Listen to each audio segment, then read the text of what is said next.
ဒါဘုံဘုံတို့မြတ်စွာဘုရားကတရားဒေသနာများကိုနာယူကြည်ညိုခြင်းအဖြစ်အကျိုးကျေးဇူး၅မျိုးရနိုင်တယ်လို့အင်္ဂုတ္တပါဠိတော်ထဲမှာမြတ်စွာဘုရားဟောတယ်အဲ့ဒါကိုသပြေကံစတော်ဘုရားကြီးကမကြားဘူးကြားဘူးစင်တုံယုံမှားဖြောက်တတ်ယူဖြောက်မက်လျက်စိတ်သက်ကြည်လင်ကျိုးငါးအင်လိုလျင်တရားနာတဲ့အကျိုး၅ပါးကိုလိုချင်တယ်ဆိုရင်တရားနာတဲ့အဲ့ဒီအကျိုး၅ပါးကဘာလဲဆိုတော့မကြားဘူးသေးတာကိုကြားရတယ်အဲ့တော့စိတ်ထဲမှာမဖြစ်ဘူးသေးတဲ့အတွေးအမြင်တွေကုသိုလ်ကောင်းမှုတွေဖြစ်ရတယ်ပေါ့နော်မကြားဘူးကြားပြီးတော့ကြားဘူးစင်တုံကိုကြားဘူးပြီးသားတရားဒေသနာတွေဟာစိတ်ထဲမှာဉာဏ်ထဲမှာပို့ပြီးတော့ရှင်းလင်းသွားတယ်စင်ကြယ်သွားတယ်တန့်ရှင်းသွားတယ်မကြားဘူးကြားဘူးစင်တုံယုံမှားဖြောက်တတ်ကိုယ်စိတ်ထဲမှာတစ်ခါတလေမှာမဝေခွဲနိုင်လို့သို့လောတွေးတောရတဲ့သူတော်ကောင်းတရားနဲ့ပတ်သက်ပြီးတော့စိတ်ထဲမှာပုထုသင်တဘာဝတန်တရားတွေဆိုတာဖြစ်တတ်တယ်နော်အဲ့လိုယုံမှားတန်တရားတွေကိုလည်းပဲတရားဒေသနာများကိုနာယူခြင်းအပြင်ပြေပြောက်သွားစေတတ်တယ်တဲ့ဒါလည်းပဲအလွန်မမောစရာကောင်းတဲ့အကျိုးကျေးဇူးပေါ့ဟုတ်လားမကြားဘူးကြားဘူးစင်တုံ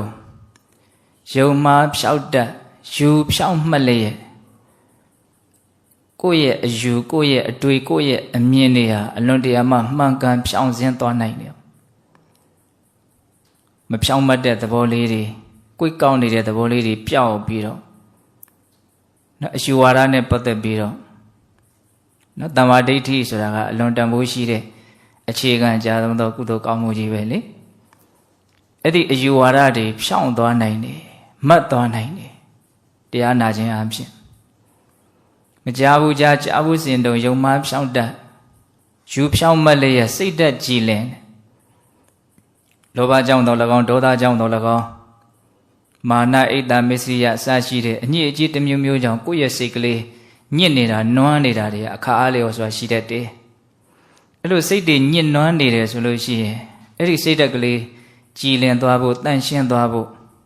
တရားဒေသနာကိုနာယူခြင်းအပြင်အဲ့ဒီကောင်းမြတ်တဲ့အကျိုးအာနိသင်ကိုရနိုင်တယ်ပေါ့ကိုယ်စိတ်ဓာတ်ကြည်လင်တန့်ရှင်းနိုင်တယ်အဲ့ဒီအကျိုးကျေးဇူး၅မျိုးကိုလိုချင်တယ်ဆိုရင်စလိုကြီးကတရားနာတဲ့ဒါမြတ်စွာဘုရားတရားနာယူခြင်းအပြင်ရရှိမဲ့အကျိုးကျေးဇူးကိုပြောတာနော်ဒါကြောင့်ဒီကာလေနဓမ္မတဝနာတရားဒေသနာများကိုနာယူကြည်ညိုခြင်းဟာမင်္ဂလာလို့အကျိုးကျေးဇူးများလွန်းလို့မင်္ဂလာလို့ပြောတာ哦တရားနာယူခြင်းအပြင်ပြစ္ဆုတ်ပံအကျိုးစီးပွားတန်တရားအကျိုးစီးပွားအလွန်တရာမှကြီးမားမားဖြစ်ထွန်းစေတယ်ဆိုတာဉာဏ်နဲ့ရှင်ပြီးတော့တွေးကြည့်မယ်ဆိုရင်သိတာပါတယ်ဟုတ်လားဘုန်းတို့တောကပရိဒေဝတွေဖြစ်နေတဲ့အခါမျိုးမှာနာမယ်ဆိုရင်တောကပရိဒေဝပျောက်သွားတာရှိတယ်ဟုတ်လားကိုယ့်ရဲ့အသိအမြင်တွေစင်ကြယ်ပြီးတော့ကိုယ်စိတ်ထဲမှာယုံကြည်မှုတတ္တာခွန်အားတတိသမารိပညာဝရိယအစရှိတဲ့မြင့်မြတ်တဲ့ခွန်အားတွေတိုးလာပြီးတော့ကောင်းတာတွေကိုပိုးပြီးတော့တိုးပြီးတော့လှုပ်ဖြစ်သွားလို့ပြစ္ဆုတ်ပံရောတန်တရားရောများစွာအကျိုးစီးပွားတွေကိုတရားနာယူခြင်းအပြင်ဖြစ်ပေါ်စေနိုင်တယ်ဆိုတာလက်တွေ့ကိုယ့်ရဲ့ဘဝဖြတ်သန်းခဲ့တဲ့အနေအထားလေးတွေကိုကြည်ခြင်းအပြင်လည်းပဲမသိနိုင်ဘူးလားသိနိုင်တယ်နော်တရားနာခြင်းအပြင်ယုံကြည်မှုတတ္တတရားတိုးတယ်တရားတိုးလာလို့ရှင်ဝရိယတိုးတယ်ကြိုးစားအထောက်မှုဝရိယတိုးရင်တတိတိုးတယ်တတိတိုးရင်တမာတိတိုးတယ်တမာတိတိုးရင်ဘဝခန္ဓာရဲ့အကြောင်းကိုမှန်မှန်ကန်ကန်သိမြင်နားလည်မှုလို့ဆိုတဲ့ပညာတရားတွေလည်းတိုးလာတယ်ပေါ့အလွန်ကောင်းမြတ်တဲ့တိုးတက်မှုတွေလို့လည်းဆိုနိုင်တယ်ပေါ့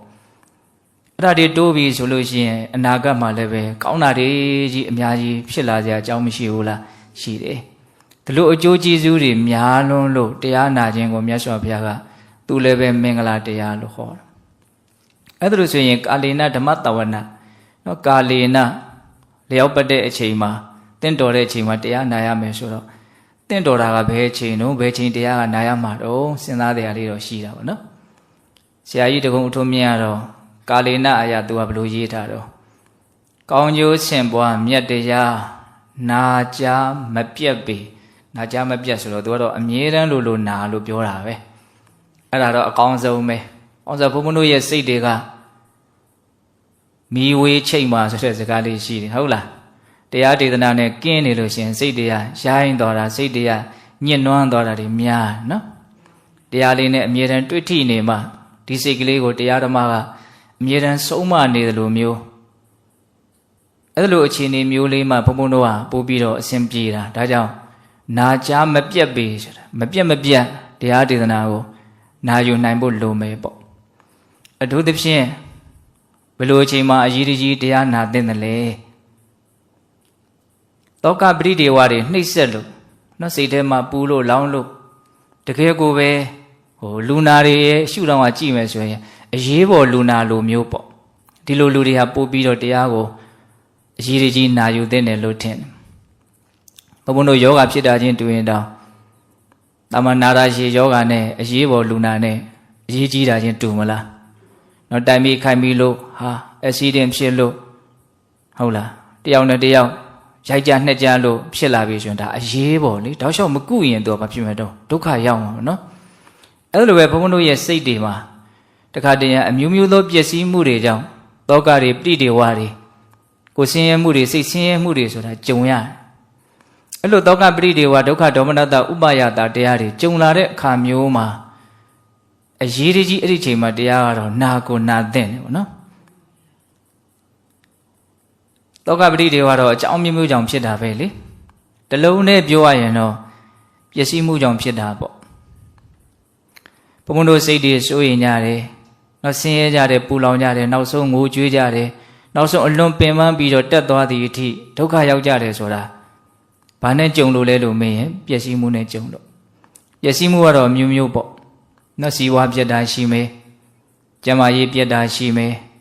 နော်ကိုယ့်ရဲ့ချစ်တဲ့ခင်တဲ့လူတွေနော်ဒုက္ခရောက်လို့တချို့သေဆုံးသွားလို့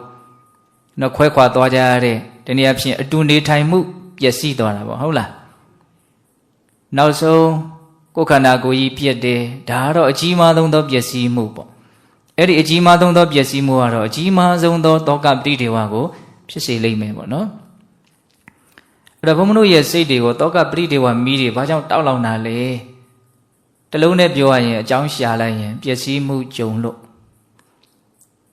ယဟန္တာရှင်မြတ်တွေပျက်စီးမှုကြုံတယ်ဘာလို့သူတို့ကြတော့တောကပဋိဒေဝမဖြစ်တယ်လဲဆိုရင်သူတို့ကဒီပျက်စီးတတ်တဲ့အရာတွေရဲ့ပုံမှာဆွဲလန်းမှုတွေ့တာမှုလိုချင်မမောမှုဆိုတဲ့တဏှာလောဘသမုဒိယတန်ရောစဉ်တွေအကုန်လုံးပြတ်တောက်သွားပြီကုန်ခန်းသွားပြီဘုံဘုံတို့မှာတော့အဲ့ဒီသမုဒိယတန်ရောစဉ်တွေတဏှာလောဘတွေဟာအပြည့်ရှိနေတဲ့အတွက်ကြောင့်ပျက်စီးမှုကြုံတဲ့အချိန်မှာဒုက္ခရောက်ရတာတကယ်လက်တွေ့တရားခံအစ်စ်ကိုရှာမယ်ဆိုရင်တော့အဲ့ဒီလောဘမကင်းသေးလို့ကိလေသာမကင်းသေးလို့ဘုံဘုံတို့တွေဟာစိုးရင်ညတာငိုကြွေးကြရတာဟုတ်လားဟောဆိုပျက်စီးမှုကြုံတိုင်းငိုကြရတာမှမဟုတ်ဖဲကိုဟုတ်လားအဲ့တော့ဘုံဘုံတို့အဲ့လိုမျိုးတောကပဋိဒေဝတွေကြုံလာပြီအကြောင်းမျိုးမျိုးကြောင့်နော်စိတ်တွေဆင်းရဲလာပြီကိုယ်တွေဆင်းရဲလာပြီပူလောင်ပင်ပန်းလာပြီဆိုရင်အဲ့ဒီအချိန်ဟာဘာလို့တဲ့အချိန်လို့နားလဲရမလို့တရားနာတဲ့အချိန်လို့နားလဲရမယ်အဲ့ဒီတရားညွှန်ပြတဲ့နီလန်းကိုနော်ကျင့်သုံးရမယ့်အချိန်လိုက်နာရမယ့်အချိန်လို့နားလဲရမယ်ဘုံဘုံတို့ရာသီဥတုအေးလာပြီအရန်ကိုပဲဟုတ်လားရာသီဥတုအပူချိန်တွေကျပြီးတော့အေးလာပြီဆိုရင်ဘာလို့လဲအနှွေးတွေဝစ်မဲစောင်းချုံမဲမိလုံးမဲဟာရာသီဥတုအလွန်ပူလာပြီဆိုရင်လည်းဘယ်လိုတော့နော်အေးချမ်းချမ်းလေးဖြစ်အောင်နေမယ်အရာကွန်ဖွင့်မယ်ပန်ကာဖွင့်မယ်ပေါ့နော်အခြေအနေကြည့်ပြီးတော့ဘုံဘုံတို့နေကြထိုင်ကြတာဒါတို့ရုပ်ပိုင်းဆိုင်ရာအဆင်ပြေအောင်ကြိုးစားတာပေါ့နော်အဲ့လိုပဲစိတ်ပိုင်းဆိုင်ရာမှာတောကပဋိဒေဝတွေလောင်းလာပြီဆိုရင်ဘာလို့ရမှာတော့တရားနာရမယ်နော်အဲ့လိုတရားနာလိုက်လို့ရှိရင်ဘုန်းတို့တွေရဲ့တန်တာမှာစိတ်မှာဖြစ်နေတဲ့ဒီယောဂတရားဆေးကြောင့်ဒါဘာဖြစ်သွားနိုင်လဲပျောက်သွားနိုင်တယ်ပေါ့ရုပ်မှာယောဂဖြစ်တယ်ဆိုလို့ရှိရင်ဆေးကုဖို့လူတိုင်းကအမှတ်ရကြတယ်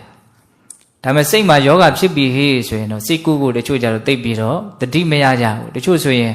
စိတ်ကိုကုရကောင်းမှတောင်မသိဘူးဒီလိုပဲဟိုလိုဒီလိုနဲ့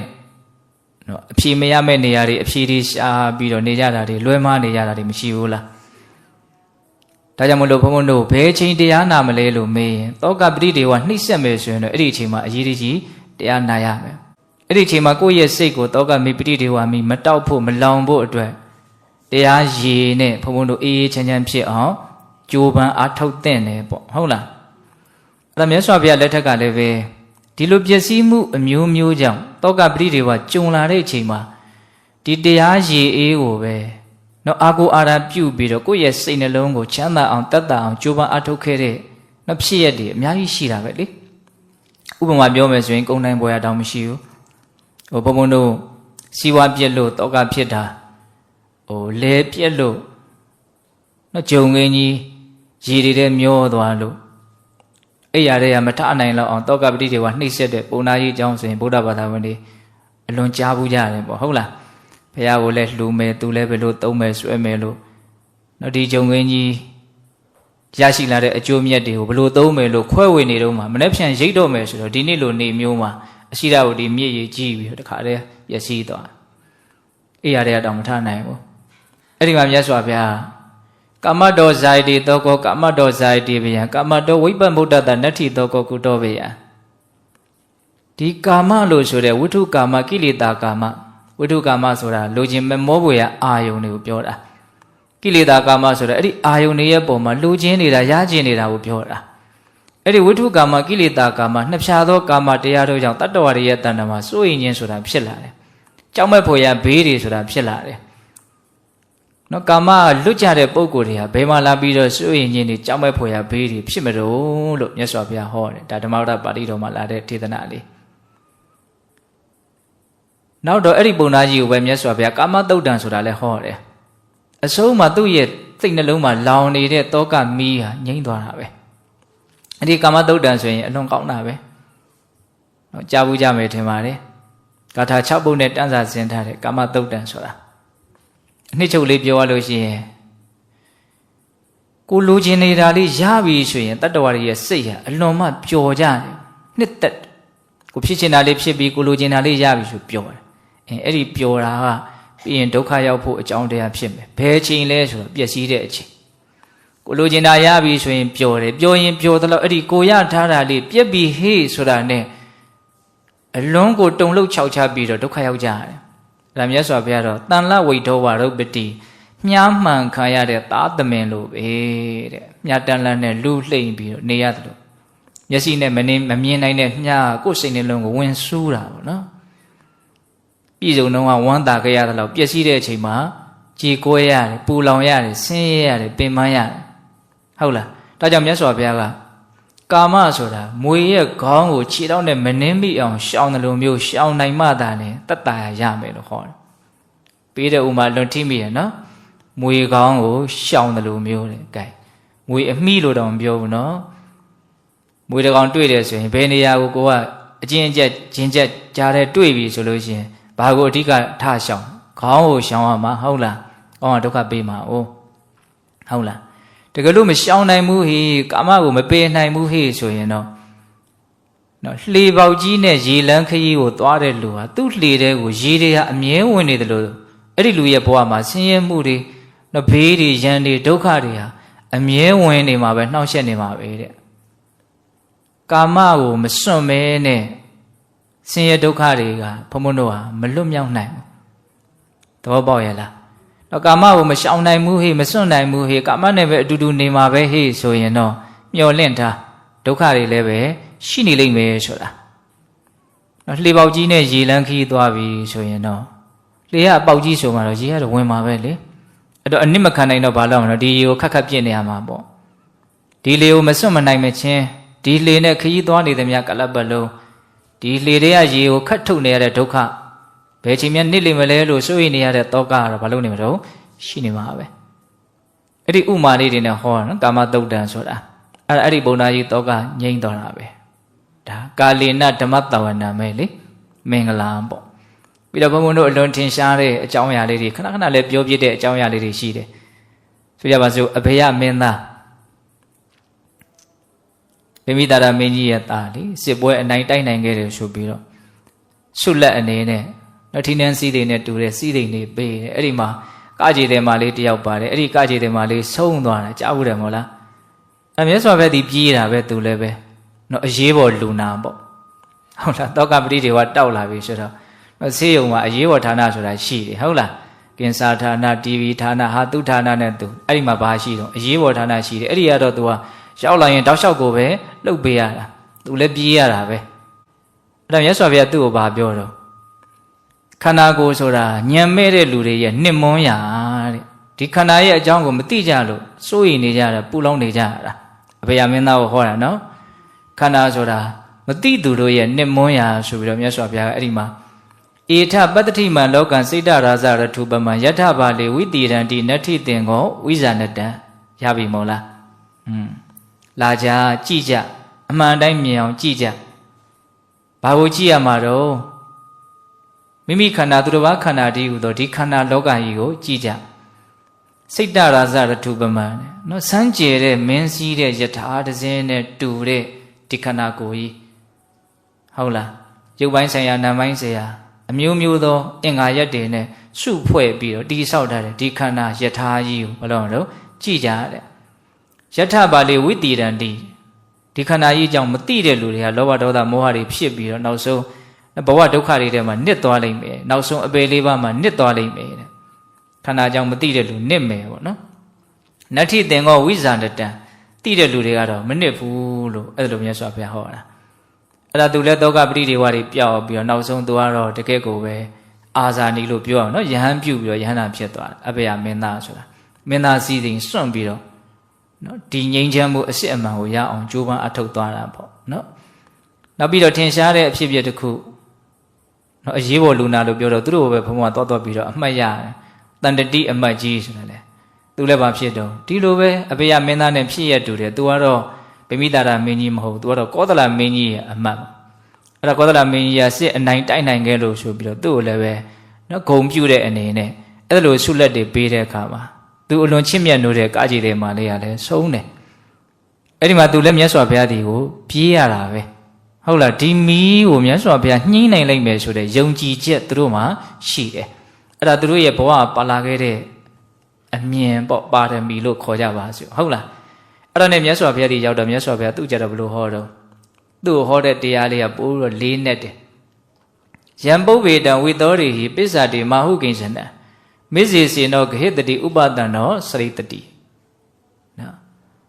ဖြစ်ခဲ့တာတွေနဲ့ပတ်သက်ပြီးတော့စိတ်ထဲမှာဘာအကုသိုလ်မှမဖြစ်စေနဲ့တဲ့စိတ်ကိုတန့်ရှင်းအောင်တုတ်တင်ပလိုက်တဲ့ပြီးခဲ့ပြီးသားတွေကဘာမှရှိတော့တာမဟုတ်အဲ့ဒီဘာမှမရှိတော့တဲ့အရာတွေကကိုယ့်ရဲ့စိတ်ကိုမှွေနှောက်ခြောက်ချားပြီးတော့မနေစေနဲ့နော်ပြီးခဲ့တာတွေကိုပြီးခဲ့ပြီမရှိတော့ဘူးလို့စိတ်ထဲမှာရှင်းရှင်းလင်းလင်းသဘောပေါက်အောင်လုပ်ပြီးတော့ဒီအတိတ်နဲ့ပတ်သက်ပြီးတော့စိတ်မှာအကုသိုလ်အညစ်အကြေးမတင်အောင်တနည်းအားဖြင့်တင်ခဲ့မယ်ဆိုရင်လည်းတန့်ရှင်းသွားအောင်စေကြောတုတ်တင်ပြလိုက်တယ်ယံပုဗ္ဗေတံဝိသောတေဟိပစ္ဆာတိမာဟုကိဉ္စနံဟောမရောက်သေးတဲ့အနာဂတ်နဲ့ပတ်သက်ပြီးတော့လည်းပဲဘုန်းဘုန်းတို့မှာတော့ကြောင်းကြခြင်းတောင့်တခြင်းတွေနဲ့ပူနေလောင်နေကြရတာတွေမရှိဘူးလားရှိရနော်အဲ့ဒါကိုလည်းဘာလို့အောင်တော့ရှင်းထုတ်ပြလိုက်တဲ့ယံပုဗ္ဗေတံဝိသောတေဟိပစ္ဆာတိမာဟုကိဉ္စနံလောလောဆယ်အခုပြစ္ဆုတ်ပံအခိုက်အတန့်မှာဖြစ်နေတဲ့အရာတွေနဲ့ပတ်သက်ပြီးတော့လည်းပဲနည်းနည်းလေးမှစိတ်ထဲမှာမစွဲလန်းအောင်နေတဲ့ဒါတွေလည်းပဲဖြစ်ပေါ်လာတဲ့ပျောက်ကွယ်သွားတယ်လို့သူတို့ရဲ့အနိစ္စအချက်သူတို့ရဲ့သဘာဝတက်တက်ဖြစ်ပေါ်နေမှုကိုနားလည်အောင်လုပ်ပြီးတော့အခုလောလောဆယ်ဖြစ်နေတဲ့အရာနဲ့ပတ်သက်ပြီးတော့လည်းပဲမစွဲယူနဲ့မစွဲလန်းနဲ့မေဇေစေနောဂဟိတတိနော်ဒါဟာငါဟာပဲဒါဟာငါပဲအဲ့လိုမရှိတဲ့အရာတွေမပါတဲ့အရာတွေကိုမှားမှားယွင်းယွင်းရှောက်ပြီးတော့စွဲလန်းမနေနဲ့ဟုတ်လားအဲ့ဒါဆိုလို့ရှိရင်ဥပတ္တနောစရိတတိသင်ဟာငြိမ်ငြိမ်ချမ်းချမ်းနေသွားရလိမ့်မယ်တဲ့ငြိမ်ချမ်းသွားလိမ့်မယ်တဲ့သင်ရဲ့စိတ်ကလေးဟာငြိမ်အေးသွားလိမ့်မယ်ဥပတ္တနောစရိတတိငြိမ်အေးသွားလိမ့်မယ်တဲ့အဲ့ဒါသူလည်းဘာဖြစ်သွားတာတော့ချမ်းသာသွားတာပဲနောက်ဆုံးသူလည်းဘာဖြစ်သွားယဟန္တာဖြစ်သွားတာပဲဟုတ်လားဒါပါတော့ကာလေနာဓမ္မတဝနံဟုတ်လားအဲ့တော့ဘုန်းဘုန်းတို့ဒီကနေ့ညနေနေ့ဒါလေးတွေကပြောပြီးသားအကြောင်းအရာလေးတွေကိုဘုန်းဘုန်းက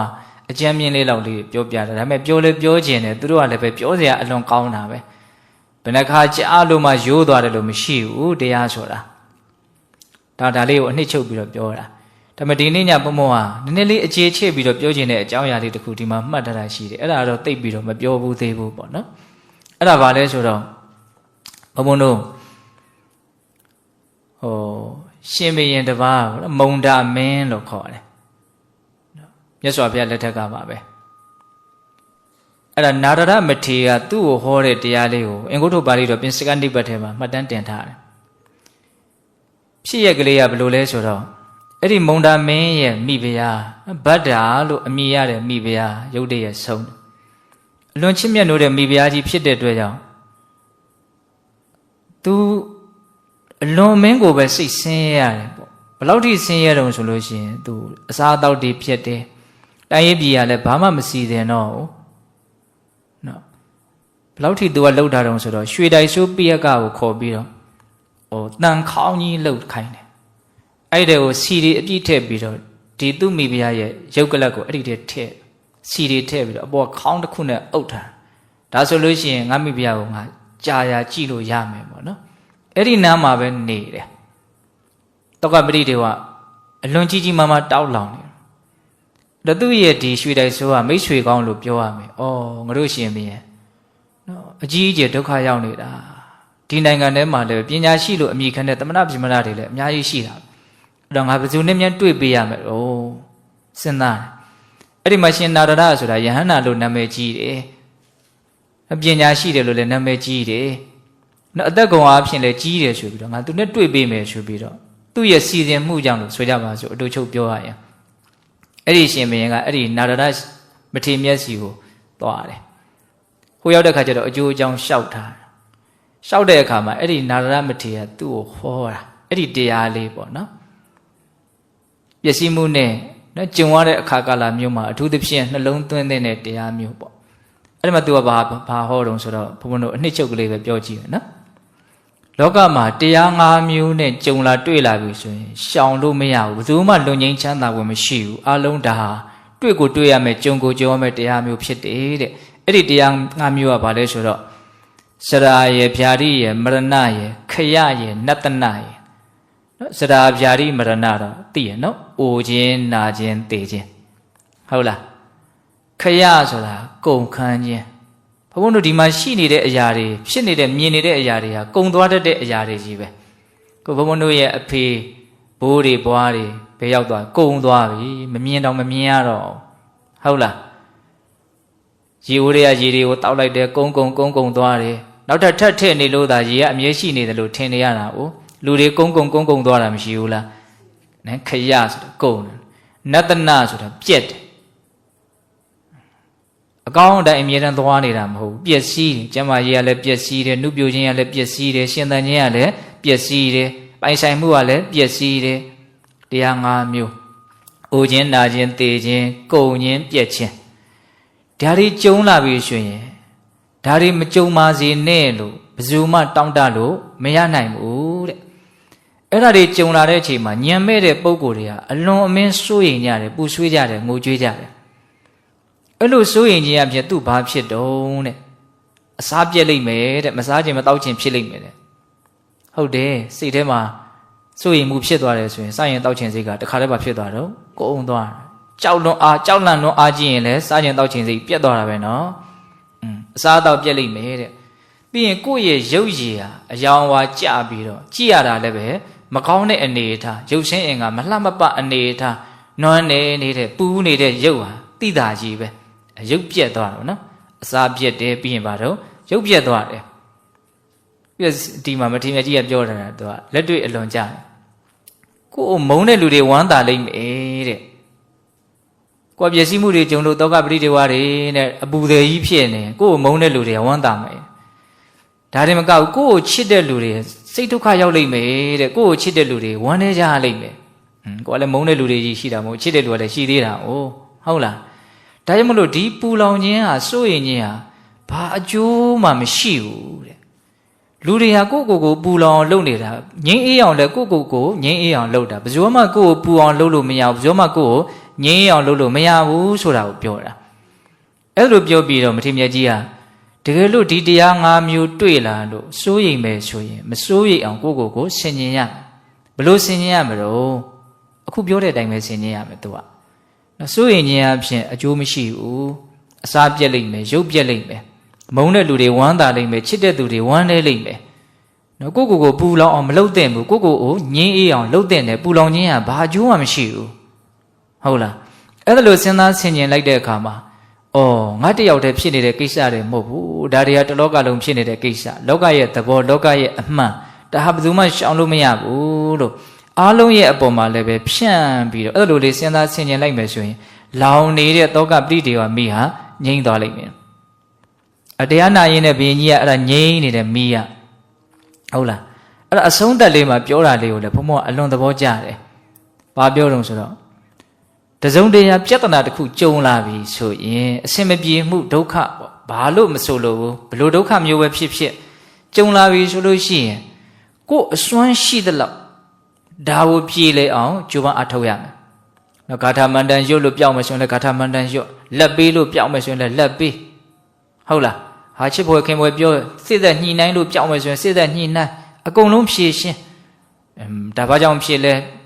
ဒီဟာမဖြစ်အောင်ဘယ်လိုလုပ်ရမလဲအကြောင်းကိုမြင်အောင်ကြည့်ရှားပညာရှိတွေနဲ့တိုင်ပင်ဆွေးနွေးတဲ့ရင်ဆွေးနွေးရတဲ့အဖြေကိုလက်တွေ့လုပ်ပြီးတော့ဆိုလိုတာကနီးမျိုးစုံနဲ့ဒါကိုပြေလေသွားအောင်ဒီဒုက္ခကိုနော်ကြည်ရနဲ့သေသေးရနဲ့ပျောက်သွားအောင်နီးမျိုးစုံနဲ့ဘာလို့မလို့စူးစမ်းရမယ်လက်မလျှော့အောင်နောက်ဆက်ပြောတာလေးကပိုးစဉ်းစားတဲ့အကောင်းအဲ့လိုနီးမျိုးစုံနဲ့အစွမ်းရှိသလောက်တတိကုံထုတ်ပြီးတော့ကြိုးပမ်းအားထုတ်တော်လဲပဲတစ်ခါတလေမှာဒုက္ခကမငြိမ်ဘူးဘလောက်လို့လို့မှဒုက္ခကမငြိမ်ဘူးဖြစ်เสียအကြောင်းရှိတော့ဖြစ်နေပြီဆိုရပါစို့ယောဂါတွေဖြစ်လာတယ်တက်ကြွတဲ့ဆရာဝန်တွေနဲ့ပတ်စံနဲ့အကုန်ကုန်ခန်းပြီးတော့အကုန်ကိုစွမ်းညံစွမ်းရှိသလောက်ကင်ကုတော့ကုတာပဲဒါပေမဲ့ကုတဲ့ကြားတွေကပဲတချို့ပျောက်လားမပျောက်လို့တည်သွားကြတာပေါ့ဟုတ်လားအဲ့လိုမျိုးနီးမျိုးစုံနဲ့ကြိုးပမ်းအားထုတ်တယ်မရဘူးဒီဒုက္ခကဖြစ်နေပြီဆိုရင်ဘယ်လိုလုပ်မလို့ငါဘဝရကြောင်းကံတရားတွေကိုပြုခဲ့လို့ဘဝရလာပြီရလာရင်ဒီဘဝမှာနော်ဖြစ်เสียအကြောင်းရှိရင်ဘာမှတားမရဘူးဖြစ်တာဟုတ်လားအဲ့ဒီဖြစ်လာတာကိုငါတတ်နိုင်တယ်မြနီးမျိုးစုံနဲ့မဖြစ်အောင်ငါလုပ်ပြီးပြီအခုမရဘူးဆိုလို့ရှိရင်လူရလို့ဖြစ်လာရင်လူဒုက္ခဆိုတာခံရတယ်ဟုတ်လားတကယ်တမ်းဘုန်းတို့ခန္ဓာမှာဖြစ်နေတဲ့ဒုက္ခတွေကဒီခန္ဓာကြီးဖြစ်နေလို့ကိုကြုံနေရတာအဲ့လိုကြုံရပြီဆိုလို့ရှိရင်ဖြစ်เสียအကြောင်းရှိလို့ဖြစ်လာပြီဆိုပြီးတော့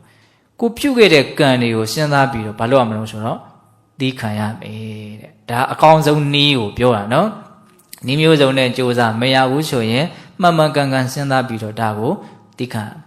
သီးမခံမဲ့နဲ့ဒေါသတွေနဲ့မကျေနပ်ချက်တွေနဲ့တုံ့ပြန်နေမယ်ဆိုရင်လည်းအကျိုးရလဒ်ကပိုးတောင်ဆိုးသွားနိုင်တယ်ဟုတ်ရဲ့လားအဲ့ဒါလေးကိုဘုံဘုံကသဘောကျတာအဲ့လိုမျိုးနော်စရာဗျာတိမရဏခယနတနာအိုရင်နာခြင်းတေခြင်းကုံခြင်းပြက်ခြင်းဒီတရား၅မျိုးနဲ့ပတ်သက်လို့စိုးရိမ်မယ်ဆိုရင်မစိုးရိမ်အောင်ဒါငါတယောက်တည်းဖြစ်နေတဲ့ကိစ္စမို့အားလုံးဖြစ်နေတဲ့ကိစ္စနော်စိုးရိမ်ခြင်းအဖြစ်အစာပြက်မယ်ရုပ်ပြက်မယ်ရန်သူဝမ်းသာမယ်ချစ်သူဝမ်းနည်းမယ်ဘာအကျိုးမှမရှိဘူးလို့စဉ်းစားပြီးတော့ကိုငြင်းအေးအောင်နေနိုင်ရမယ်လို့အဲ့လိုမျိုးဟောတဲ့အခါကျတော့တောကအကုန်ပျောက်တော့ရှင်ဗျာတဲ့ဒါကိုဘာတရားလို့ခေါ်ပါတယ်လေပေါ့ဒီဥစ္စာကိုတောကညောင်းကိုနှုတ်တဲ့တရားလို့ခေါ်တယ်ဟုတ်ပါတယ်ဗျာတပည့်တော်ရဲ့နော်စိတ်နှလုံးမှာစူးနေတဲ့တောကမြောင်းဟာတကယ်ကိုပဲထွက်သွားပြီပေါ့အဲ့ဒါနဲ့တခါတည်းအမိန့်ပေးတယ်တဲ့ရွှေတိုက်စုကိုကိုင်းဗဒ္ဒာရဲ့အလောင်းကိုအကုန်လုံးတခါတည်းထုတ်ပြီးတော့မိသားရှို့လိုက်ကြတော့ဒီနေ့ကစပြီးတော့ပွဲတော်လဲတဲမယ်ဟုတ်လားတိုင်းရေးပြည်ကလည်းစီစဉ်မယ်ဆိုပြီးတော့ချမ်းချမ်းသာသာဖြစ်သွားတယ်ဆိုပြီးတော့အဲ့ဒါမှတ်တမ်းတင်ထားဒါပါလေကာလေနာဓမ္မတဝနာရဲ့စွန့်ရည်လို့မဆိုနိုင်ဘူးလားဆိုနိုင်ရနော်ဒါမြတ်စွာဘုရားလက်ထက်ကဖြစ်ခဲ့တဲ့ဖြစ်ပျက်တွေပေါ့ဘုန်းတို့ဘယ်တရားထဲမှလည်းမသိပါဘူးထည့်ပြီးတော့ဟောဦးတာလေးတစ်ခုရှိတယ်ဂျာမနီကနဲ့တူတယ်နော်ဒကမာကြီးတယောက်မေရီဖော့စတာဆိုတာခိတ္တဝိတာခာဆိုပြီးတော့သူ့ကိုနော်အလှူဒန်းရဲ့ရောလုံးလို့ဂုံပြူးကြတာဗုဒ္ဓဘာသာဖြစ်သွားတာနောက်ပိုင်းမှာလေအဲ့ဘာလို့ဖြစ်သွားတာတော့ဆိုသူ့ရဲ့အကြောင်းတရားတွေကလည်းအံ့ဩစရာကောင်းသူကအလွန်ချမ်းသာတဲ့တတိပဲအဲ့ဒါသူ့ရဲ့ယောက်ျားသူ့သား2ယောက်ရှိတယ်သူမိသားစု4ယောက်ပေါ့အဲ့ဒါသူ့တကာကြီးရောသား2ယောက်ရောအကုန်လုံးအဆီးတင်ဖြစ်ပြီးတော့ရုတ်တရက်သေတယ်သေတာမှထူးထူးဆန်းဆန်းနေတယောက်ကလေရင်ပြက်ကြပြီးတော့သေတယ်တယောက်ကကားမှောက်ပြီးတော့သေတယ်တယောက်ကသင်္ဘောမှောက်ပြီးတော့သေတယ်ရေလန်းကုန်းလန်းလေလန်းနော်ကုန်းရေလေအယူလိုဖြစ်သွားတယ်ကမာကြီးကနော်ဘယ်အဆုံးအမနဲ့မှသူ့ရဲ့စိတ်နှလုံးမှာလောင်နေတဲ့မိရမငြိမ်ဘူးနော်သူကိုယ်ွယ်တဲ့ဘာသာတရားနဲ့သူတတ်နိုင်သမျှကြိုးစားကြည့်တယ်မအောင်မြင်ဘူးမရဘူးအဲ့ဒါနဲ့ နော်စိတ်ပြေလက်ပြောက်လာတယ်ဟာဝိုင်ကြီးကိုသူသွားပြီးတော့အပန်းဖြေသလားမသိပါဘူးဘုံကောင်းတော့မှတ်မိတော့သူအလွန်ချမ်းသာတဲ့လူတစ်ယောက်ပဲအဲ့မှာတိုက်ဆိုင်တီဟိုကနေပြီးတော့အနာဂါရိကဓမ္မပါဠိဆိုတဲ့သာသနာပြုဆရာကြီးတယောက်ရှိတယ်သူကဘုန်းကြီးတော့မဟုတ်ဘူးဒါပေမဲ့လူလဲရိုးရိုးလူမဟုတ်ဘူးရှစ်ပါးသီလစောင့်ထိန်တဲ့အနာဂါရိကအိမ်ယာမထောင်နဲ့လူသူတော်စင်ပေါ့နော်အဲ့ဒါမြတ်စွာဘုရားရဲ့တရားကိုသူကဘာသာပေါင်းစုံတော့စီဝေးပြီးတော့ဘာသာပေါင်းစုံဒီဘာသာတရားနဲ့ပတ်သက်ပြီးတော့ပြောကြဆိုကြတဲ့ပွဲမှာသူကမြတ်စွာဘုရားရဲ့သစ္စာလေးပါးတရားကိုဟောတာအဲ့ဒီသစ္စာလေးပါးတရားကိုလေဒီယိုကနေနားထောင်ရတာပေါ့အဲ့ဒီမေဒီဖော့စတာခါမကြဘူးလေဘဝဆိုတာဒုက္ခပဲရကျင်မှုကြောင့်ဒုက္ခတွေဖြစ်နေတာနော်ဒီလောဘကိုနဲနိုင်တယ်မြတ်နဲအောင်လုံးမတတ်တာခွင့်ရမယ်လောဘချုပ်မှနောက်ဆုံးဒုက္ခတကယ်ချုပ်မယ်မှန်မှန်ကန်ကန်မြင်တဲ့တမာဒိဋ္ဌိခေါင်းဆောင်တဲ့မဂ္ဂင်၈ပါးမှသာလျှင်နော်လောဘကိုတကယ်ချုပ်ငြိမ်းစေတဲ့အကျင့်မြတ်ဖြစ်တယ်ဆိုပြီးတော့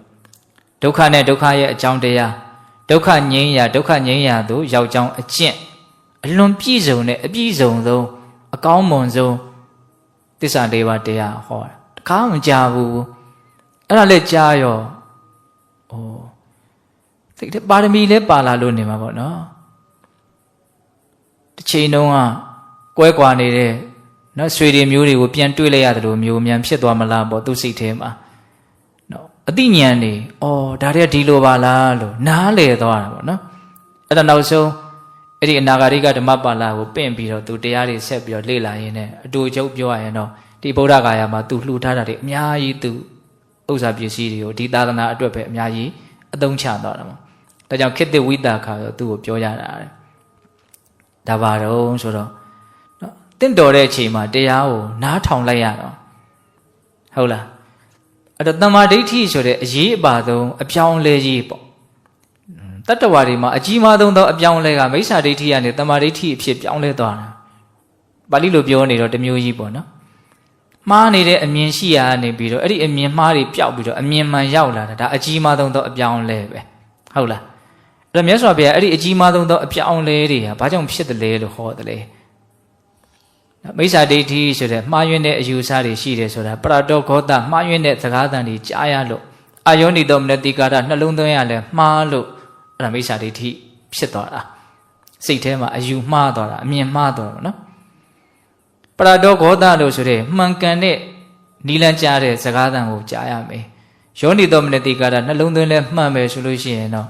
ဒါတမ္မာဒိဋ္ဌိဆိုတဲ့အမြင်မှန်ဖြစ်တယ်ပေါ့နော်ဒါဘုန်းဘုန်းတို့ကာလိနဓမ္မတဝနမင်္ဂလာနော်ဘလောက်မြင့်မြတ်တယ်လဲကြီးကျယ်တယ်လဲဖြစ်အောင်ဘလောက်လုံးတဲ့တယ်လဲဆိုတာလေးကိုဒါတိုင်းဝိုင်းပြီးတော့ပြောနေတာပေါ့နော်ဒါကဘုန်းဘုန်းတို့ပျက်စီးမှုအမျိုးမျိုးကြုံလို့တောကပတိတွေဝဖြစ်လာတဲ့လူတွေဟာအရေးပေါ်လူနာနဲ့တူတယ်ဆိုတဲ့သဘောလေးဘုန်းဘုန်းကပြောတာနော်အဲ့တော့ပျက်စီးမှုတွေထဲမှာစောစောကဘုန်းဘုန်းပြောခဲ့ပြီဘယ်ပျက်စီးမှုဟာကိုယ့်ကိုအချင်းချောက်နိုင်တုံးလဲတောကပတိတွေဝမီးကိုအတောက်လောင်နိုင်ဆုံးလဲလို့မေးရင်ကိုယ်ခန္ဓာကိုယ်ကြီးပျက်စီးမှုဟာကိုယ့်အတွက်အကြီးမားဆုံးသောတောကပတိတွေဝကိုဖြစ်စေတတ်တဲ့အကြောင်းတရားပဲဟုတ်လားကိုယ်ဖြစ်ပြီးဆိုရင်တော့ကျန်တာတွေကခေါင်းနဲ့မရှိတော့ဘူးဟုတ်လားအဲ့တော့ကိုယ်မှာအဲ့လိုဖြစ်လာပြီဆိုရင်ကိုယ်ဘာလုပ်မလဲဒါနဲ့ပတ်သက်ပြီးတော့ဘုန်းဘုန်းတို့တရားမင်းကြီးကြောင့်ပြောခြင်းစိတ်ရှိတယ်နောက်တရားမင်းကတက္ကပညာသုတ်တံဆိုပြီးတော့မြတ်စွာဘုရားကိုသူကသွားမေးလို့မြတ်စွာဘုရားဖြေပြတယ်သုတ်တန်ကြီးရှိတယ်အဲ့ဒီသုတ်တန်ကြီးကိုနားပြီးတော့သောတာပန်ဖြစ်တာအဲ့ဒီသုတ်တန်ကြီးကိုဖြစ်ပေါ်လာဖို့တော့သူအမေးတွေသွားမေးမယ်မြတ်စွာဘုရားကြီးကတရားတွေသွားနားမယ်ဆိုတာဘာကြောင့်သွားနာခြင်းစိတ်ပေါက်တာတော့သေမှကြောက်လို့သူကသိတယ်နောက်ဘယ်ချင်းဒီ9ရက်လာမသိဘူးသေတော့မှသူကဒီရှိတဲ့စည်းစိမ်တွေအကုန်စွန့်ရတော့မယ်ဆိုတာသိတယ်အနာကမသေးကြဘူးဆိုတာလည်းသိတယ်ဟုတ်လားအဲ့တော့ဒီမှာတောက်ပြီပေါ့မီးရနော်နက်ဖြစ်နေပြီမလို့တောကမီးရဘာဖြစ်နေပြီတော့တောက်နေပြီအဲ့တော့အဲ့ဒါကိုငြိမ်းအေးစေခြင်းလားသူစိတ်ထဲမှာဒီစည်းစိမ်တွေကိုလည်းသူမစွန့်နိုင်တော့လည်းပဲအကြောင်းတရားကုန်ရင်အကျိုးတရားတော့ရက်စမြဲပဲလေဟုတ်လားအဲ့ဒါနဲ့မြတ်စွာဘုရားဒီမှာအဖြေရှိမယ်နီလန်းရှိမယ်လို့သူယုံကြည်တာပဲလေဒါအဖြေလားရှာရတာလို့ဘုံဘုံကတော့အဲ့လိုမြင်တယ်ပေါ့ဟုတ်လားတောကပတိတွေကဖြစ်လို့တရားနာတယ်ဆိုရင်ဒါဘာလို့တာတော့အဖြေရှာတာပဲလေအဲ့တော့အဖြေဆိုတာလည်းပဲရှာတိုင်းလည်းတွေ့ချင်မှတွေ့တာ哦တွေ့တယ်အကြောင်းရှိမှတွေ့တာဟုတ်လား ကိုရှာတဲ့နေရာမှန်မှသာလည်းတွေ့နိုင်တာကိုလိုချင်တာလေးရတယ်ဆိုတာကိုလိုချင်တာရှိနေမှသာလည်းရနိုင်တာကိုလိုချင်တာမရှိတဲ့နေရာသွားရှာလို့ရမလားမရ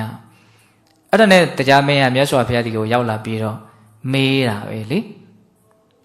ဒီသုတ်တန်ကြီးဘုန်းဘုန်းတို့အကျေတင်ဟောတာရှိပါတယ်မငြိမ်းချမ်းတာဘာကြောင့်လဲဆိုတော့ခေါင်းစဉ်နဲ့ဟုတ်လား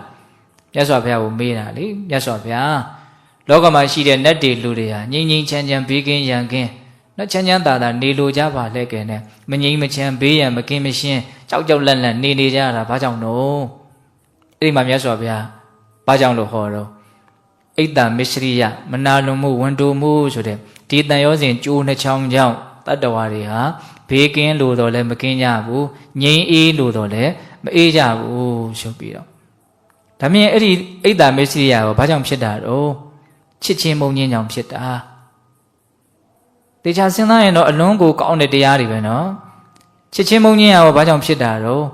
ဟာကိုအလိုပြည့်ရင်ချစ်တာပဲကိုအလိုမကြရင်မုန်းတာပဲဒီအလိုဆန္ဒတစ်ခုကိုအကြောင်းပြုပြီးတော့ချစ်ချင်းမုန်းချင်းဆိုတာဖြစ်နေတာအဲ့လိုဆိုရင်အဲ့ဒီအလိုဆန္ဒကိုဘာကြောင့်ဖြစ်တာတော့အတွေးတွေကြောင့်ဖြစ်နေတာတဲ့ကြံစီမှုဝိတ္တတွေကြောင့်ဖြစ်နေတာအဲ့ဒီဝိတ္တတွေရောဘာကြောင့်ဖြစ်နေတာတော့နော်ပပင်စတင်ညာလို့ဆိုတဲ့တဏမာနဒိဋ္ဌိနဲ့ရှင်တဲ့အမှတ်တင်ညာတွေကြောင့်ဒီအတွေးတွေကလည်းဖြစ်နေတာအဲ့လိုမြတ်စွာဘုရားဟောပြီးတော့နော်မှီဝဲတဲ့တရားမမှီဝဲတဲ့တရားမမှီဝဲတဲ့နာတွေကိုရှောင်ပြီးတော့မှီဝဲတဲ့နာတွေကိုစောင်းပြီးတော့နော်တတိပဋ္ဌာန်တရားကိုပွားများမယ်ဆိုလို့ရှိရင်ချမ်းသာလိမ့်မယ်ဆိုပြီးတော့အဲ့လိုမြတ်စွာဘုရားဟောတာအဲ့ဒီသုတ်တန်လဲနာလဲပြီးရောသောတာပန်ဖြစ်တယ်အဲ့ဒါမြတ်စွာဘုရားတရားကိုနာပြီးတော့သောတာပန်ဖြစ်နော်သောတာပန်ဖြစ်ပြီးတော့အဲ့ဒီနားရင်သေပြီးတော့တရားအသစ်ပြန်ဖြစ်တယ်တဲ့ဘယ်သူမှမသိလိုက်ဘူးအဲ့ဒါမြတ်စွာဘုရားနဲ့တရားပဲသိတယ်အဲ့ဒီနားရင်သေပြီးတော့အဲ့ဒီနားရင်တရားအသစ်ပြန်ဖြစ်တယ်သောတာပန်ဖြစ်သွားပြီးတော့အနာဂတ်လည်းသူပူဇော်ကြောက်เสียမလို့တော့ငြိမ်းအေးသွားတယ်ဗောနော်အလွန်အကြီးကျယ်ဆုံးလို့တောင်ဆိုနိုင်တဲ့အကျိုးရလဒ်ကို तू ရမသွားဘူးလားရသွားတယ်နော် तू လားရှာတဲ့အဖြေတွေ့သွားတယ်နော် तू လိုချင်တာရသွားတာဘယ်ကနေတဆင့်ရသွားတာတော့တရားနာယူခြင်းကနေတဆင့်ရသွားတာဟုတ်လားဒါကြောင့်ကာလေနဓမ္မတဝနမင်္ဂလာမှာဒီတက္ကပညာသုတ်တန်ရဲ့ဏိဒန်းလေးကပြောเสีย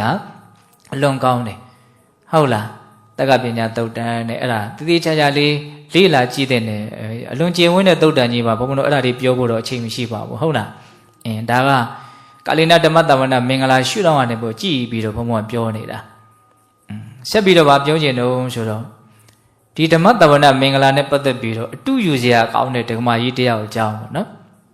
သူကအလွန်ပြောစရာကောင်းတယ်မြတ်စွာဘုရားလက်ထက်ကအဝန္တိဇနပုတ်မှာကုလကရမြို့ဆိုတာရှိတယ်တဲ့တာဝတိနဲ့ယူဇနာ120လောက်တောင်ဝေးတယ်ပစ္စံတတိအယပေါ့နော်အဲ့ဒါရှင်မာကိစီမထေရအဲ့ဒီကိုသွားပြီးတော့သာသနာပြုတယ်လို့ဆိုကြပါစို့မြတ်စွာဘုရားရဲ့အဆုံးအမတွေပြန့်ပွားအောင်အဲ့ဒီမှာသွားပြီးတော့သတင်းသုံးအဲ့ဒီမှာသွားသတင်းသုံးတဲ့အခါကျတော့အဲ့ဒီကုလကရမြို့ကအလွန်ချမ်းသာတဲ့နော်တထေမိသားစုတစုနော်သားဖြစ်တဲ့သောနာဆိုတဲ့ပုဂ္ဂိုလ်ကအလွန်ကြီးညိုတယ်မြတ်စွာဘုရားရဲ့တရားတော်တွေကိုအလွန်ကြီးညိုတယ်ရှင်မကိစီကိုလည်းအလွန်ကြီးညိုတယ်ဒါကြောင့်သူကယဟန်ပြုပေးရစီခွန်တောင်းတယ်တော်တော်နဲ့ခွင့်မပြုဘူးယဟန်ဘောကတပါးတည်းနေရတာသူများအိမ်လှည့်လည်ပြီးတော့ဆွန့်ခံစားရတာဒါလွယ်ကူတဲ့အလုပ်မဟုတ်ဘူးဆိုပြီးတော့လက်မခံဘူးဒါနောက်ပိုင်းကျတော့သူ့ရဲ့တရားကိုနော်သိတဲ့အတွက်ကြောင့်လက်ခံတယ်ဆိုကြပါစို့နောက်ယဟန်ဖြစ်ပြီးသူ့အကြောင်းလည်းပြောစရာတွေအများကြီးယဟန်ဖြစ်ပြီးဆိုတော့နောက်ကျတော့မြတ်စွာဘုရားကြီးကိုသူ့ကိုလွတ်တယ်ရှင်မာကိစီကအဲ့ဒီရှင်သောနာမြတ်စွာဘုရားကြီးရောက်တော့မြတ်စွာဘုရားထူးခြားတဲ့ပုဂ္ဂိုလ်မှုလို့ပေါ့နော်သူနဲ့မြတ်စွာဘုရားနဲ့ခန္ဓာကုတိကြောင်းတစ်တိုက်ထဲမှာတရင်သုံးအဲ့မနဲ့လင်းတဲ့အခါကျတော့မြတ်စွာဘုရားအဲ့ဒီကြောင်းတိုက်ထဲမှာနေရင်းနဲ့ပဲသူ့ကိုပါဠိတွေဒေသနာတွေကိုရွတ်ခိုင်းတယ်မြတ်စွာဘုရားရဲ့ဒေသနာတွေကိုရွတ်ခိုင်းတယ်အထကဝက်မှာလာတဲ့ဂါထာတွေတဲ့အဲ့ဒါတွေကိုရွတ်ခိုင်းတယ်သူကလည်းရတယ်အဲ့ဒီဟာတွေကိုအဲ့ဒီဒေသနာတော်တွေကိုရွတ်တာရွတ်တာမဟုတ်ဘူးသူကပါဠိတန်နဲ့ဆိုတော့ဆိုလိုနော်ဓမ္မဂီတတန်လေးပေါက်အောင်နည်းနည်းလေးအတန်လေးထည့်ပြီးတော့ရွတ်တယ်တာယာကြည်နူးဝယ်လည်းကောင်းသွားတာပေါ့အဲ့ဒါကိုမြတ်စွာဘုရားနာယူတယ်တဲ့သူရွတ်တာနာပြီးတော့မြတ်စွာဘုရားကောင်းလိုက်တာပေါ့နော်တာဓုခေါ်မြတ်စွာဘုရားတာဓုခေါ်အ အရန်နေလေကြားတယ်အော်မြတ်စွာဘုရားတောင်တာရုခေါ်တယ်ဆိုဘယ်လိုပုဂ္ဂိုလ်မျိုးတော့နော်ဒီရှင်သောနာကိုအဲ့မြတ်စွာဘုရားတာရုခေါ်ပြီးဒီရချမဲ့မှာကြောင်းဆောင်နတ်တွေနယုတ်ကစိုးတွေဘုံမစိုးတွေနတ်တွေအကုန်လုံးတာရုခေါ်ကြတယ်အဲ့ဒါဗြဟ္မပြည်ထိတာရုခေါ်ရတယ်နတ်တွေကအဲ့ဒါယူဇနာ120ဝေးတဲ့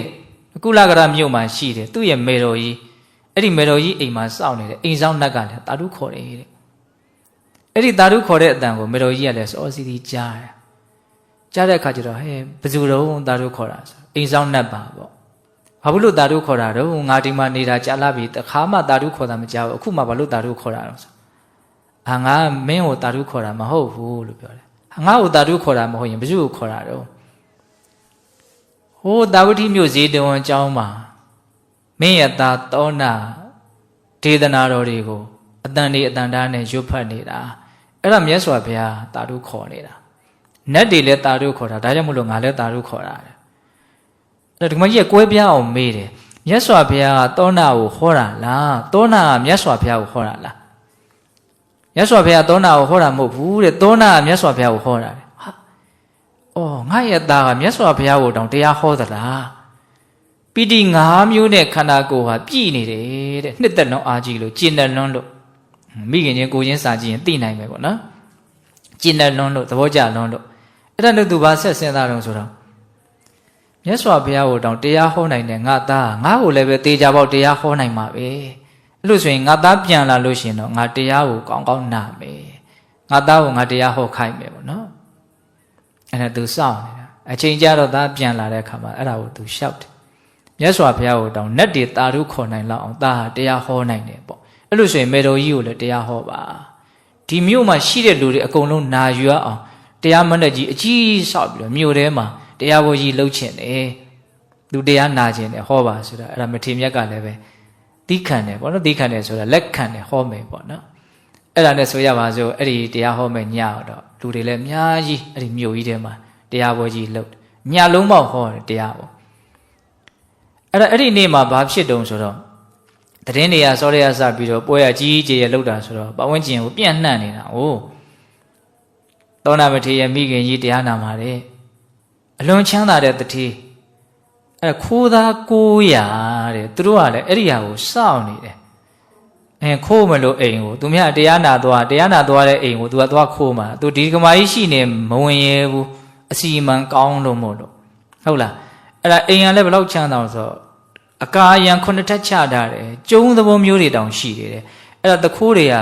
ငကိုတွေကစပြီးတော့သူကမြေအောက်ကနေဥမင်တူးထားတာနော်ဥမင်တူးထားတာခွေးတွေလည်းအများကြီးမွေးထားတာရှိတယ်အဲ့ဒါမြေကြီးတွေကနေတူးပြီးတော့မှအိမ်ထဲကောင်မှအပေါ်ဖောက်ထွက်တာပေါ့နော်အဲ့ဒီနေ့ညအပေါ်ဖောက်ပြီးတော့ထွက်တယ်ကျွန်မတယောက်တည်းပဲအိမ်ကိုအဆောင်ထားကြတာအိမ်လုံးကျွတ်အကုန်သွားပြီးတော့တရားနာ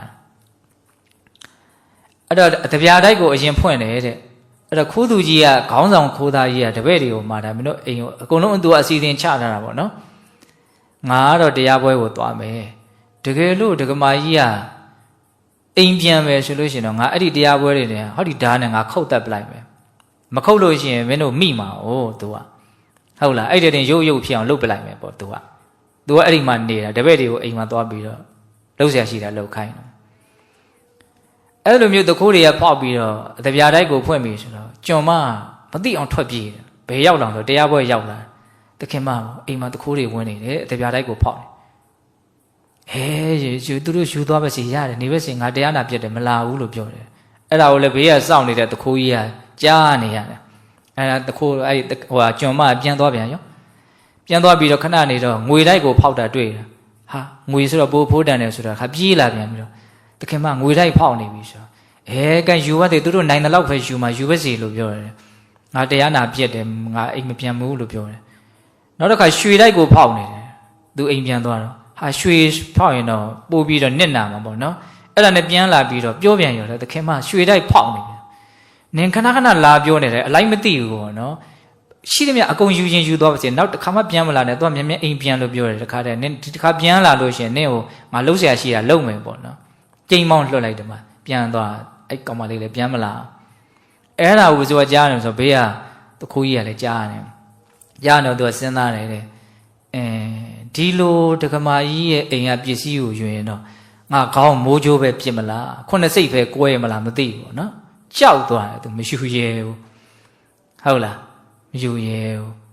အဲ့ဒါနဲ့သူအဲ့ဒီအိမ်ကိုအမြန်သွားပြီးတော့သူ့တခိုးတွေကိုတပည့်တွေကိုပြောတာပေါ့မင်းတို့ယူထားတဲ့ပစ္စည်းတွေကိုသူ့ငကိုထားတဲ့အတိုင်းအကုန်ပြန်ထားလို့ခိုင်းတယ်အကုန်လုံးပြန်ထားအဲ့ဒီကမကြီးအိမ်ရောက်တဲ့အခါကျတော့ပစ္စည်းတွေကသူ့နေရာမှာသူအကုန်ရှိနေတယ်မနဲ့လင်းမှပဲသူပြန်လာတာနော်အဲ့ဒါကိုဓမ္မပဒထက္ကရာတွေကရေးထားသေးတယ်ဓမ္မောဟဝေရခတိဓမ္မစာတွေတရားစောင့်တဲ့လူကိုတရားပြန်ပြီးတော့စောင့်ရှောက်တဲ့ဒါဟာတဘာဝပဲလို့အဲ့လိုလေးလည်းရေးထားတယ်ပေါ့အဲ့ဒါနဲ့ဖြစ်ရလေးကမဆုံးသေးဘူးသူကနော်အဲ့ဒီခိုးသားကြီးတွေက900လောက်ရှိတာဟိုခိုးသားကြီးကောင်းဆောင်တယ်နော်900လောက်အဲ့ဒါနောက်နေ့ရောက်တဲ့အခါကျတော့သူ့ကိုလာပြီးတော့ဝတ်ချကြရှ िख ိုးကြတောင်းပန်ကြဟဲ့ဘာဖြစ်လို့တော့မင်းတို့ကဘာအပြစ်လုပ်ထားတာတော့အဲ့ဒီမှာအကျိုးအကြောင်းအကုန်ပြောပြတဲ့အခါကျတော့ငါခွန့်လွတ်ပါလေခွန့်လွတ်လို့ရှိရင်တင့်ရတာတောနာဒီမှာတို့ယဟန်ပြုပြရစီအဲ့ဒါကိုလည်းရှောက်ပေးပါမောအဲ့ဒါနဲ့တခါတည်းသူတို့လည်းယဟန်ပြုကြတာယဟန်အပါ900ဖြစ်သွားတယ်ဒကမာကြီးရဲ့ကာလိနဓမ္မတဝနာမင်္ဂလာကကောင်းကျိုးဆင့်ပွားမြတ်တရားနာကြားမပြတ်ပြီဆိုဟုတ်လားအကောင်းကျိုးတွေအဆက်ဆက်ပွားသွားတယ်နော်အဲ့ဒါနဲ့မြတ်စွာဘုရားနောက်ကြတော့အဲ့ဒီယဟန်900တရားအထုတ်နေတဲ့အချိန်မှာခြေတော်ကျောင်းတော်ကနေတကိုးတော်နဲ့လှမ်းပြီးတော့တရားဟောတယ်တဲ့ဟုတ်လားအဲ့ဒီဟောတဲ့တရားတွေတဲ့ကဂါထာ9ပုဒ်ဟောတာယဟန်900အဲ့ဒီဂါထာ4ပုဒ်ဘုံဘုံဒီမှာမှတ်ထားတယ်သဘောကျတယ်တိန်စာဘိက္ခုဣမန္တဝံတိတ္တာတေလဟုမတ္တိစစ်တဝါရာခင်စဒောသင်္သာတတောနိဗ္ဗာနမေဟိတိနော်တတောနိဗ္ဗာနမေဟိတိနော်အဓိပ္ပာယ်ဘာပြောဆိုတိန်စာဘိက္ခုဣမန္တဝံနော်တိတ္တာတေလဟုမတ္တိဘာပြောအဓိပ္ပာယ်ခန္ဓာကိုယ်ကြီးကလှေကြီးတစ်စင်းနဲ့တူတယ်ပေါ့နော်တိန်စာဘိက္ခုဣမန္တဝံဒီခန္ဓာကိုယ်လှေတွေကနေပြီးတော့တဲ့မိစ္ဆာရေတွေကိုထုတ်ပလိုက်တဲ့မိစ္ဆာအတွေးတွေမှားယွင်းတဲ့အတွေးတွေဟာရေတွေပဲပေါ့နော်အဲ့ဒီရေကိုဘာလို့မလို့ထုတ်ပလိုက်တဲ့အဲ့လိုထုတ်ပြလိုက်လို့ရှိရင်သင်ခန္ဓာကိုယ်လှေဟာပေါ်ပါသွားလိမ့်မယ်အဲ့ဒီပေါ်ပါလဲလှေနဲ့နိဗ္ဗာန်တည်းဟူသောတစ်ဖက်ကန်းကိုသင်ကူးသွားတဲ့ဥမာအလွန်ကောင်းတယ်နော်စစ်တဝါရာခင်စဒောဇင်စတတောနိဗ္ဗာန်မေဟိတိအဲ့လိုပဲရှားကဆွေမဲ့မှုဒေါသမကျေနပ်မှုဆိုတဲ့ဒီအနှောင်ဖွဲ့တွေဒီဟာတွေကိုလည်းဖြတ်တောက်ပြီးတော့သင်သွားမယ်ဆိုလို့ရှိရင်နိဗ္ဗာန်ကိုသင်တို့ဟာရောက်လိမ့်မယ်အဲ့တော့ဒီဥစ္စာကနော်ကြည်ကြပြန့်ပြန့်စဉ်းစားရင်အလွန်ကောင်းတယ်နော်ဒီဂါထာလေးတွေကိုဖွင့်ဆိုတဲ့ဒီအထက်ကရာတဲ့ပြောထားတဲ့စကားလေးတွေနဲ့တွဲမှရင်ပို့တောင်ကောင်းသေးတယ်ခန္ဓာကိုယ်လှေမှာမျက်စိနာနာလျှာကိုယ်စိတ်ဆိုတဲ့အပေါက်ကြီး6ပေါက်ရှိတယ်ပေါ့နော်အဲ့ဒီအပေါက်တွေကနေရေတွေဟာဝင်နေပေါ့ဟုတ်လားအဲ့ဒီရေတွေကဘာရေတွေတုံးဆိုတော့မိစ္ဆာဝိတက်မကောင်းတဲ့အတွေးတွေပေါ့နော်လောဘနဲ့ရှင်တဲ့ဒေါသနဲ့ရှင်တဲ့မောဟနဲ့ရှင်တဲ့အတွေးတွေပေါ့အဲ့ဒီအတွေးတွေကိုရေလို့သုံးတယ်ဟုတ်လားဒီဓဝရ6ပါးကိုပိတ်ရမယ်ဆိုတာတတိနဲ့ပိတ်ဆို့ရမယ်ဟုတ်လားတတိထားပြီးတော့ပိတ်ဆို့ပြီးတော့ဒီဓဝရတွေကြောင့်မို့လို့ဖြစ်နေတဲ့ຢာကဒေါသတွေဒီဟူသောရေတွေကိုလည်းဘာလို့ရမလို့ပတ်ထုတ်ရမယ်လှေပေါက်နဲ့ခီးသွားတယ်စောစောတောင်ပြောထားတယ်ပါသေးရဲ့နော်လှေပေါက်ကိုလည်းဘာလို့ဖို့လို့တော့ဖာဖို့ပိတ်ဖို့လိုမယ်ပေါ့နော်ငကိုဝင်ထားတဲ့ရေကိုလည်းဘာလို့မလို့ပတ်ထုတ်ဖို့လိုမယ်ဒါမှသာလျှင်ဒီလှေဟာပေါ့ပေါ့ပါပါလိုရာခရီးကိုရောက်ဖို့အတွက်အဆင်ပြေမယ်ပေါ့ဒီဥမာလေးအလွန်ကောင်းတယ်နော်ဒါပေမဲ့ခန္ဓာလှေတွေကနေပြီးတော့မိစ္ဆာဝိတ္တရေတွေကိုနော်သွန်ထုတ်ပစ်ပြီးတော့ပေါ်ပါတဲ့ခန္ဓာလေနဲ့နိဗ္ဗာန်ကိုရောက်အောင်သွားຢာကဒေါသဆိုတဲ့ရေတွေကိုပယ်ထုတ်ပြီးတော့သွားလို့ပြောတာအဲ့ဒါအကုန်လုံးယန္တာဖြစ်ကြတယ်ဟုတ်လား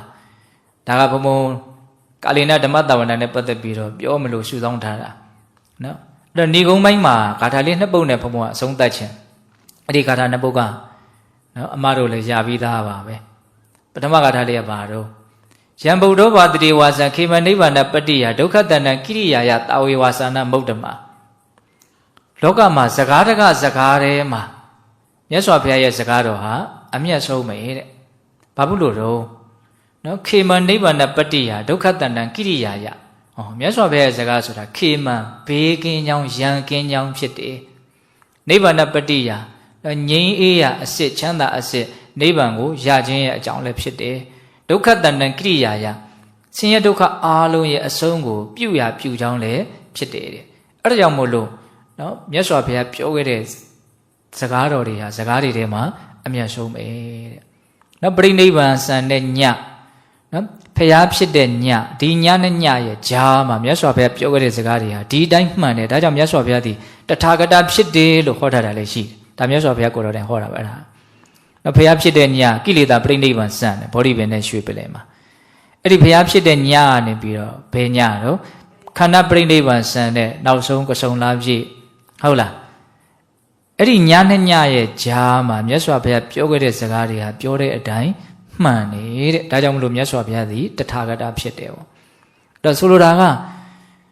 ကိုနာယူရတဲ့ကိုကြားရမယ့်စကားတွေဟာဒီလိုမျိုးမြတ်စွာဘုရားရဲ့ဒီလိုကောင်းမွန်တဲ့စကားတွေဖြစ်တယ်ဆိုတာလေးကိုနှလုံးသွင်းမိဖို့နော်စကားတကားစကားထဲမှာမြတ်စွာဘုရားရဲ့စကားအကောင်းဆုံးအမြတ်ဆုံးနောက်တကားထားပါတော့မဒုရာနိပဟထာနိဒေါတကာနိဟိတာနိစံရေတေဝါကြာနိသောတန္တိတေပိတေညာနရုဒ္ဓမမိတွေတော်ဂေါရမီမြတ်စွာဘုရားကိုလျှောက်ထားတဲ့ဂါထာဟုတ်လားမြတ်စွာဘုရားရဲ့စကားတော်တွေကိုကြားနာခွင့်ရတဲ့ပုဂ္ဂိုလ်တွေဟာရှေးကောင်းမှုအထူးရှိခဲ့ကြတဲ့ပုဂ္ဂိုလ်တွေလို့ပြောတာအဲ့တော့မြတ်စွာဘုရားရဲ့စကားတော်ကိုသူကဘယ်လိုချီးမွမ်းတော့မဒုရာနိချိုတယ်မှန်လို့မို့ချိုတယ်ပြောတာနော်ပဟထာနိနော်အလွန်တရာကောင်းမွန်တယ်ဒေါတကာနိနော်အပြစ်တွေကိုတန့်ရှင်းစေတယ်ဟိတာနိအကျိုးစီးပွားတွေကိုလည်းဖြစ်ထွန်းစေတယ်ဟုတ်လားအလွန်ကောင်းတဲ့အလွန်ချိုတဲ့မြတ်ဒေါသနော်အပြစ်ဒေါသတွေကိုလည်းပယ်ပြောက်နိုင်တဲ့အလွန်ကြီးမားတဲ့အကျိုးအန္တရာယ်ရှိတယ်မြတ်စွာဘုရားရဲ့စကားတော်တွေနော်တေပိတေညာနရုဒ္ဓမနော်ဒီစကားတွေကိုနာယူခွင့်မှတ်သားခွင့်စဉ်းစားဆင်ခြင်ခွင့်နှလုံးသွင်းခွင့်ရတဲ့ပုဂ္ဂိုလ်တွေဟာရှေးတုန်းကကောင်းမှုပါခဲ့လို့နော်ဒါကိုဘုံကံရှိတဲ့ပုဂ္ဂိုလ်တွေဟာမြတ်စွာဘုရားရဲ့စကားတော်တွေကိုနားထောင်ခွင့်ရကြတယ်ကိုယ့်ရဲ့ကောင်းခဲ့တဲ့အကြောင်းတရားလေးကိုအသုံးချဖို့လိုတာပေါ့နော်အကြောင်းတရားကောင်းခဲ့လို့ဒါတွေနဲ့တွေ့ခွင့်ကြုံခွင့်ရတယ်အဲ့ဒါကိုကတန်ဖိုးမထားသလိုလုပ်မယ်ဆိုရင်ကိုယ့်အခွင့်အရေးကိုကိုယ်တိုင်ဆုံးရှုံးသွားအောင်လုပ်တယ်လို့မျိုးဖြစ်သွားနိုင်တယ်ပေါ့ဟုတ်လားဒါကြောင့်ဏိကုံးချုပ်ပြောရင်ဒါပဲစကားတကစကားထဲမှာမြတ်စွာဘုရားရဲ့စကားတော်ကအကောင်းဆုံးဒါကြောင့်မြတ်စွာဘုရားရဲ့စကားတော်တွေကိုကြားခွင့်ရတဲ့ပုဂ္ဂိုလ်တွေဟာရှေးကောင်းမှုရှိခဲ့ကြတဲ့ပုဂ္ဂိုလ်တွေဒါလေးတွေကိုဘုန်းဘုန်းတို့စဉ်းစားပြီးတော့မြတ်စွာဘုရားရဲ့အဆုံးအမတွေနဲ့ကိုယ့်ရဲ့စိတ်ဟာမကင်းကွာအောင်နှထားမယ်လို့ဒီလိုမျိုးစိတ်ရှိရမယ်ပေါ့နော်ဒါကြောင့်နေ့တိုင်းပဲအချိန်လေးတရားနာမယ်ဆိုတာလေးကအမြင်မပြတ်ကြိုးပမ်းအထောက်တဲ့အရာပေါ့ဟုတ်လားဘယ်အချိန်မှတရားနာတင်လဲလို့မေးရင်တော့ကောင်းကျိုးရှင်ဘုရားမြတ်တရားနာကြားမပြတ်ပြီဆိုတဲ့အတိုင်းမပြတ်နာတာအကောင်းဆုံးပဲဟုတ်လားတောကပတိကမီးတောက်ပြီဆိုရင်တော့ဒီတရားဘက်ကိုချင့်ကပ်တာတကယ်တမ်းဟာနော်အဖြေရှိတဲ့နေရာကိုအဖြေရှာတာပဲလေဟုတ်လားဒါမှသာလေဘုန်းဘုန်းတို့ရဲ့စိတ်နှလုံးတွေဟာငြိမ်းအေးမယ်ပေါ့ဟုတ်လားဒါကြောင့်ကာလေနဓမ္မတဝနာမြတ်စွာဘုရားရဲ့အဆုံးအမတရားဒေသနာတွေကိုနာယူခြင်းအဖြစ်လည်းပဲမင်္ဂလာရှိအောင်ကြိုးစားနိုင်ကြတယ်မင်္ဂလာရှိကြတဲ့ပုဂ္ဂိုလ်တွေဖြစ်ကြပါစေလို့ဦးဇင်းတို့ဆန္ဒပြုပြီးတော့ဒီကနေ့ပြုလို့အထောက်အသောဒါနသီလသမာဓိပညာကုသိုလ်ကောင်းမှုအစွစုတို့ရဲ့စွမ်းတတ္တိကြောင့်ဘုရားတပည့်တော်တို့သည်မဲ့ညာပုညမျက်နှိဗ္ဗာန်ကိုလင်းမြန်ထုတ်ချောက်မျက်မှောက်ပြုပြရစေကုန်သာဟုပတ္တနာအောင်စုပြုကြကုန်ရာတည်းဝါတုတဗ္ဗမင်္ဂလာရကံတုတဗ္ဗဒေဝတာတဗ္ဗဗုဒ္ဓနုဝဝေနတရာဒုက္ခိဝန္တုတိဘဝတုတဗ္ဗမင်္ဂလာရကံတုတဗ္ဗဒေဝတာတဗ္ဗဓမ္မနုဝဝေနတရာဒုက္ခိဝန္တုတိဘဝတုတဗ္ဗမင်္ဂလာရကံတုတဗ္ဗဒေဝတာတဗ္ဗသံဃာနုဝဝေနတရာဒုက္ခိဝန္တုတိဒီတုမဂန်တေတရားနာပိသပေါင်းတော်ကောင်းတို့စာတာအလုံးသောတတ္တဝအနန္တတို့အားတဗ္ဗမင်္ဂလာလောကီလောကုတ္တရာကောင်းဆိုသည်မြတ်မင်္ဂလာဝဝတိဘဝတို့ကောင်းစွာမသိဖြစ်တော်မူကြပါစေတည်းသာဝတိဝတ္တမိမိတို့ခန္ဓာကိုယ်မှာစောင့်ကြနေကြကုန်သောနတ်မိမိတို့အိမ်မှာစောင့်ကြနေကြကုန်သောနတ်မိမိတို့သာသနာမိမိတို့ကဘာမှာစောင့်ကြနေကြကုန်သောနတ်မြတ်နဲ့ကောင်းနာပေါင်းတို့ကလည်းပဲရက္ခဏုကောင်းစွာမသွေဆောင်ရှောက်တော်မူနိုင်ကြပါစေတည်းတဗ္ဗဗုဒ္ဓနုဘဝေနကေငါဝါလူသေးစုမကပွင့်တော်မူကြတဲ့သုတ္တရဘဘုရားရှင်ကိုတော်မြတ်တို့ရဲ့တကူတေဇောအနုဘောတော်တို့ကြောင့်၎င်းတဗ္ဗဓမ္မနုဘဝေနမေလီတံဖူလီတံနိဗ္ဗာန်တည်တည်စွာသောဆေရတော်တရားတော်မြတ်တို့ရဲ့တကူတေဇောအနုဘောတော်တို့ကြောင့်၎င်းတဗ္ဗတံဃာနုဘဝေနမေဃထံလေးရောက်ပလတံလေးရောက်စွာသောရှေယောတော်ရိယတန်ခါရှင်မြတ်တို့နှင့်တကွာတိလကိုသမာဓိကိုပညာကိုတို့နှင့်ပြည့်စုံတော်မူရတဲ့သမုဒိတံခါအရှင်ကောင်းရှင်မြတ်ပေါင်းတို့ရဲ့တကုတေဇောအာနုဘောတော်တို့ရောက်၎င်း တရားနေရောညပါဘေကမဆိုင်ချိန်ရှိတိုင်းချိန်ရှိတိုင်းဒုက္ခိကိုစိတ်နှပြကြောင့်မှချမ်းသာခြင်းရှိကြကုန်သည်ဘဝတို့ကောင်းစွာမသွေဖြစ်တော်မူကြပါစေတည်း